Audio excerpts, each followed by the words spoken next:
lovely people, and welcome to another Galactic Mayan Astrology report. So this is a report for the 29th of March 2021, and the 13-day process that we are currently moving into is the energy of Red Serpent. Now there are two Wavespell 13-day processes that are extremely potent in the centre of the whole process that we go through. And one of those is Red Serpent and the other is Yellow Seed. And the reason that they're so potent is because they have 10 back-to-back Galactic activation portal days. And essentially these gap days, these portal days, are experiences of the veil being thinner, or the current of synchronicity being easier to grid into, or the opportunity to download new insights is easier. You know, it's like the door to the Akashic records on gap days is far more readily available and accessible to people. So when we've got 10 of these days back to back, the energy is potent, you know, the energy is intense, and the capacity or the opportunity for us to really lean in to transform is heightened. So we are journeying with Red Serpent. Now Red Serpent is a red sign, so it's about this awakening, this activation, this like it's a bit of an initiation. And the serpent, there are lots of different facets to the serpent because there are lots of different facets to all of the different archetypes. But to begin with, the serpent is about shedding. And as a human being, you know, we've kind of beamed into a family and a society and lots of other different micro and macro cultures that have influenced the way in which we perceive ourselves and the way in which we present ourselves to the world.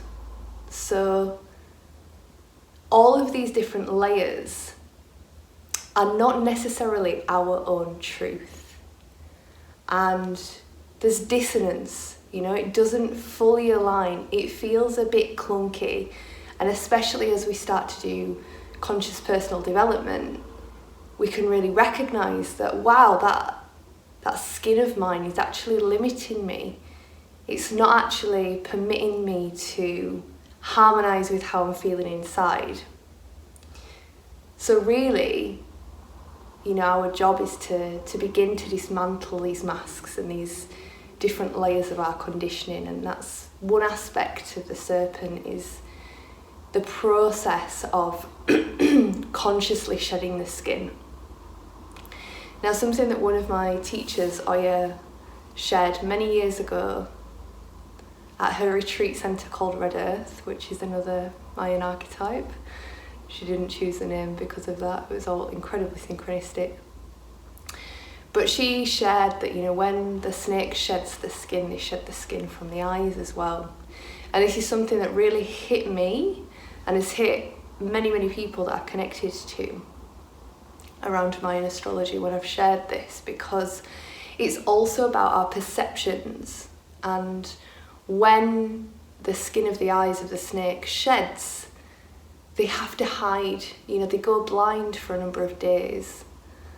And so it is with us, you know, there's a vulnerability and an unknown. You know, when we shed a skin, when we break through a pattern, when we decide that we have, well, we don't necessarily get to decide, but when we felt the depth of the pain that's behind the layer that allows the layer then to fall away, we have this like vulnerable new skin that we don't even know yet. You know, we've not even had the opportunity to feel and experience that aspect of who we are. So even though, which I'll get to in a minute, there's this extremely powerful activation force of Red Serpent, there's also a real tender aspect to the process of this new skin being revealed, and how it may feel like we don't know what's going on. It might be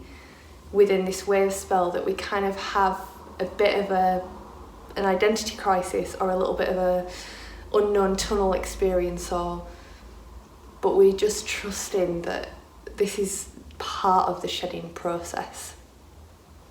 So the other aspect of the red serpent is the kundalini, so the idea that on an energetic level, we have Indian philosophies that share this notion that the kundalini is like a coiled serpent at the bottom of the spine, and as we awaken, as we become who we are as opposed to who we've been conditioned to be, this energy begins to awaken from the base of our spine, and it moves up our chakras until it bites the pineal gland, and boof, we're enlightened.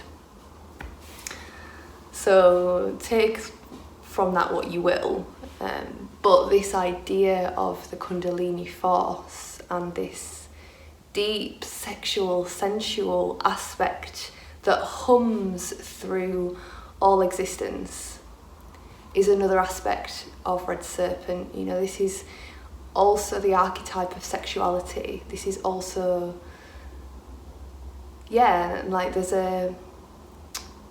especially if we've had distorted experiences of sexuality, there is an aspect of our power that can't come online until we can drop through the shame. So within this kundalini aspect of red serpent, there's also a shame piece, the weight of the shame around our sexuality, around our sensuality, around the depth of who we are, has to move for this kundalini activation to take place. And it's one and the same, it's one and the same. This kundalini force, or this aspect of that deep activation that is the synchronistic field that we are within at all times, it can be mind-blowing, and it's meant to be mind-blowing, but if we're not fully rooted and anchored in our bodies, this is the medicine of red serpent. It's the awakening through the body, to be anchored in the body and to allow the awareness to open through the body means that the mind doesn't get blown and we don't go mental, basically. Because when, for people that's crown chakras have opened when their other chakras have not been functioning well, this is part of my story, you go a bit bonkers because your mind's blown, literally, boof, and you're not in your body. If your mind is able to dissolve and you're anchored in the body, you feel safe, that base chakra connection.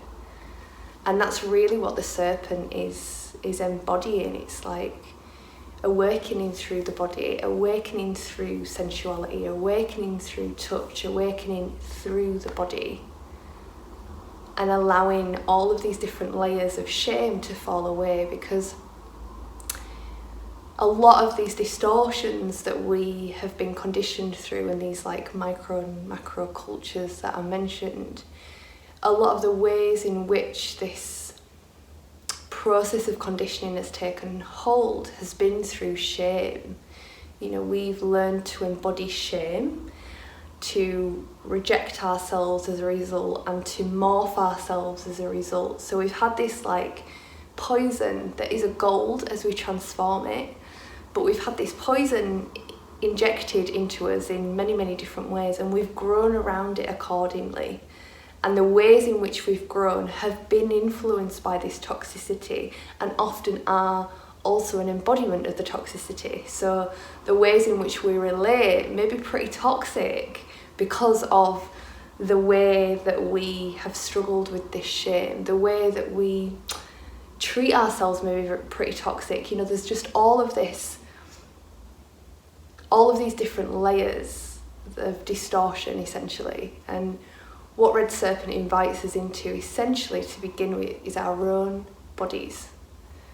Into our own bodies, to drop in there first, to get really in.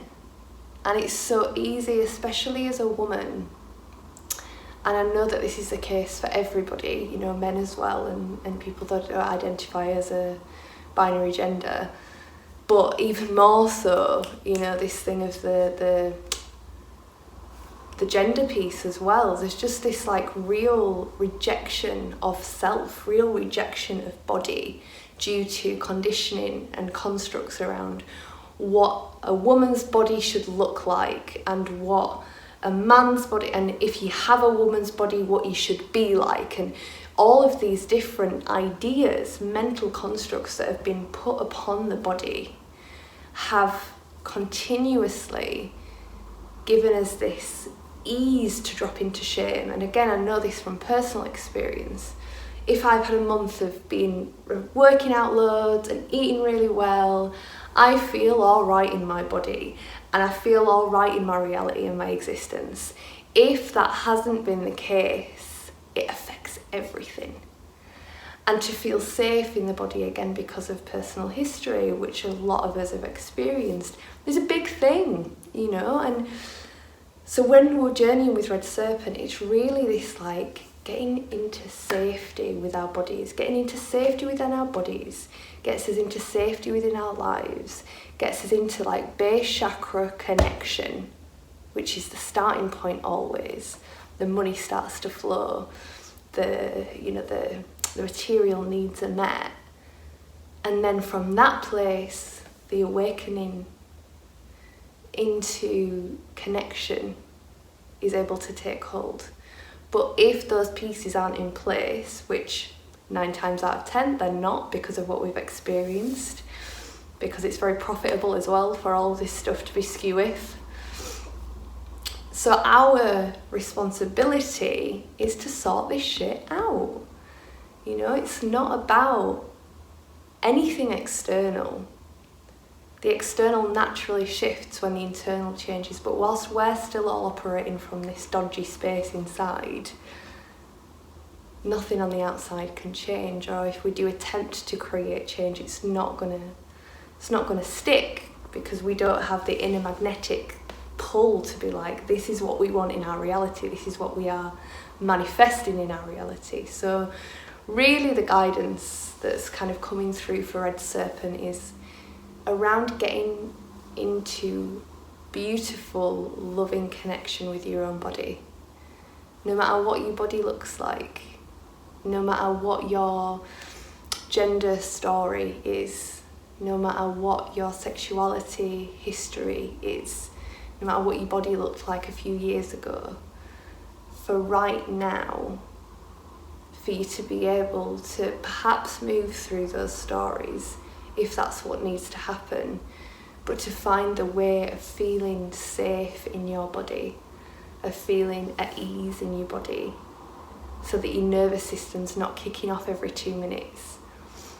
And you know, there are many different ways that we can explore that, from self-massage to movement, to connecting with the earth, to, you know, being with ourselves naked, to, you know, all of these things that are like, oh, is that, oh, I don't know, oh, you know, like what is it that we can, what is it that we need, you know? And oftentimes we search for it in the other, you know. And again, such a big part of my story of this like external validation piece. But how can we validate ourselves? What do you need to do to spend a little bit of time with your body, dropping into your incredible temple, you know, that holds the space for your beautiful spirit to be in this reality, you know, that literally like serves you every single moment? How can we hold that awareness, and how can we get to cultivate that safe, connected relationship with our bodies, so that then we can transform the shame into power. If you think about how many of your thoughts and how much of your time is spent in shame, and imagine on the flip side of that, what you're going to gain through that shifting, that's where it's at. So I hope that you have a really beautiful wave spell. I am, on the second day of the wave spell, it's my birthday, so I'm going into a White World Bridger year, because the second day of Red Serpent wave spell is White World Bridger. So it's going to be a big process for me personally as well. And I've already, been feeling the energy of the serpent beginning to move for me. So I'm really looking forward to where we're going to go for this next 13 days. So enjoy it, my dears, and I will see you on the other side. Take care.